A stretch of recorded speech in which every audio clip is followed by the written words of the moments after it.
पंखा 100 रुपए में खरीद लिया गया और उससे कहा कि 7वें दिन तुम उपस्थित हो जाना। 2-4 दिन में ही पंखे की डंडी बाहर निकल गई, 7वें दिन तो वो बिल्कुल मुर्दा हो गए। लेकिन सम्राट ने सोचा कि शायद पंखे वाला आएगा नहीं, लेकिन ठीक समय पर 7वें दिन वो पंखे वाला हाजिर हो गया। उसने कहा, कहो महाराज। उन्होंने कहा, कहना नहीं, ये पंखा पड़ा हुआ है टूटा हुआ, इस 7 दिन में ये गति हो गई, तुम कहते 100 वर्ष चलेगा। पागल हो या धोखेबाज क्या हो? उस आदमी ने कहा कि मालूम होता है आपको पंखा झलना नहीं आता है। पंखा तो 100 वर्ष चलता ही, पंखा तो गारंटीड है। आप पंखा झलते कैसे थे? सम्राट ने कहा, और भी सुनो, अब मुझे ये भी सीखना पड़ेगा कि पंखा कैसे किया जाता है। उस आदमी ने कहा, कृपा करके बताइए कि इस पंखे की गति 7 दिन में ऐसी कैसे बना दी आपने, किस भांति पंखा किया? सम्राट ने पंखा उठा के करके दिखाया कि इस भांति मैंने पंखा किया। उस आदमी ने कहा, समझ गया, भूल, इस तरह पंखा नहीं किया जाता। सम्राट ने कहा, और क्या रास्ता है पंखा जलने का?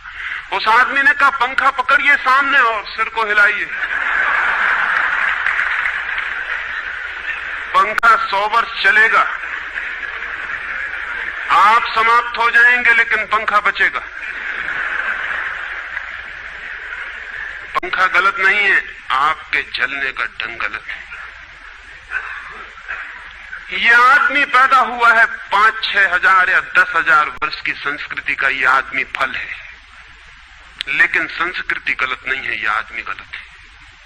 आदमी मरता जा रहा है रोज, और संस्कृति की दुहाई चलती चली जाती है कि महान संस्कृति, महान धर्म, महान सब कुछ, और उसका ये फल है। आदमी उसी संस्कृति से गुजरा है और ये परिणाम है उसका। लेकिन नहीं, आदमी गलत है और आदमी को बदलना चाहिए अपने को।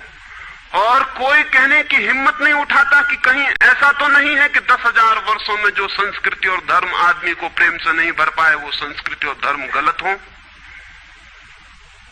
और अगर 10,000 वर्षों में आदमी प्रेम से नहीं भर पाया, तो आगे कोई संभावना है इसी धर्म और इसी संस्कृति के आधार पर कि आदमी कभी प्रेम से भर जाए? 10,000 वर्षों में जो नहीं हो पाया, वो आगे भी 10,000 वर्षों में होने वाला नहीं है, क्योंकि आदमी यही है, कल भी यही होगा। आदमी हमेशा से यही है और हमेशा यही होगा। और संस्कृति और धर्म जिनके हम नारे दिए चले जाते हैं, संतों और महात्माओं की जिनकी दुहाइयां दिए चले जाते हैं, सोचने के लिए हम तैयार नहीं कि कहीं हमारा बुनियादी चिंतन की दिशा ही तो गलत नहीं है।